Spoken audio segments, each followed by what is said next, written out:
आलीशान बंगले से कम नहीं है योगी का मठ। गोरखपुर मठ पर इतना बड़ा खुलासा किसने कर दिया? पूर्व मुख्यमंत्री को बंगले और मठ में समानता क्यों दिख रही? क्या गोरखपुर मठ सच में बंगले से भी ज्यादा आलीशान है?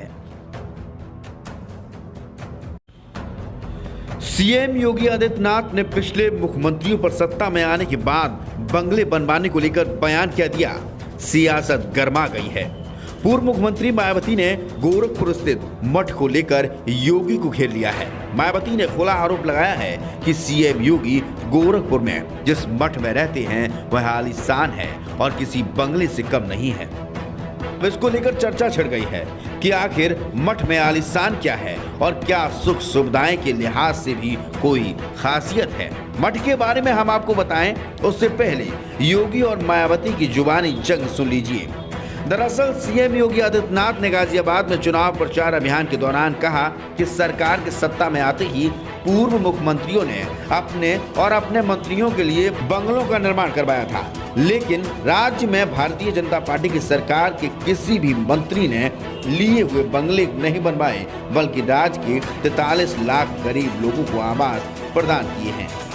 योगी ने यह दावा भी किया है कि भाजपा सरकार ने राज्य में 2 करोड़ 61 लाख लोगों को शौचालय प्रदान किए हैं। इसके तुरंत बाद बसपा सुप्रीमो ने पलटवार करते हुए कहा कि भाजपा को अपने निशाने पर लिया और उन्होंने ट्वीट करते हुए कहा कि शायद पश्चिमी उत्तर प्रदेश के लोगों को पता नहीं है कि गोरखपुर में योगी जी द्वारा बनवाया गया मठ, जहां वे ज्यादातर समय रहते हैं, किसी बड़े बंगले से कम नहीं है। बेहतर होता कि यह मतदाताओं को यह भी बता देती।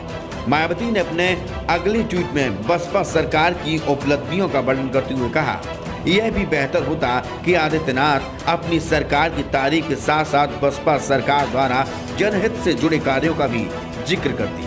उन्हें पता होना चाहिए कि गरीबों को घर और भूमिहीनों को जमीन देने में बसपा सरकार का रिकॉर्ड बेहतरीन रहा है। बसपा अध्यक्ष ने तीसरे ट्वीट में अपने कार्यालय में गरीबों को घर मुहैया कराने का दावा करते हुए कहा, मानवर काशी राम जी शहरी गरीबी आवास योजना के तहत महज 2 चरणों में लोगों को 1.5 लाख से ज्यादा पक्के मकान दिए गए थे। गरीब आवास स्वामित्व योजना के तहत परिवारों को लाभान्वित किया गया और लाखों भूमिहीन परिवारों को जमीन भी दी गई। गौरतलब है कि उत्तर प्रदेश में पहले चरण का प्रचार तेज होने के साथ ही भाजपा लगातार समाजवादी पार्टी और अखिलेश यादव पर निशाना साध रही है। भाजपा और समाजवादी पार्टी के बीच लड़ाई में बसपा और मायावती अभी भी पीछे चल रही हैं, लेकिन पिछले कुछ दिनों से मायावती लगातार अपने विरोधियों पर निशाना साध रही हैं और चुनाव प्रचार अभियान में आगे होना तथा राज्य में सत्ता में आने के दावे भी कर रही हैं।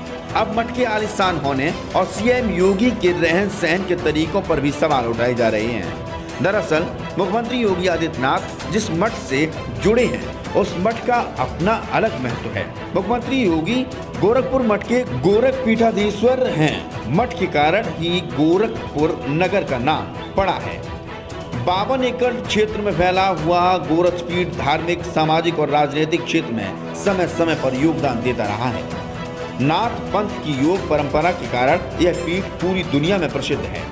गोरखनाथ मंदिर का रूप और आकार समय समय पर परिस्थितियों और सुविधाओं के अनुसार बदलता रहता है।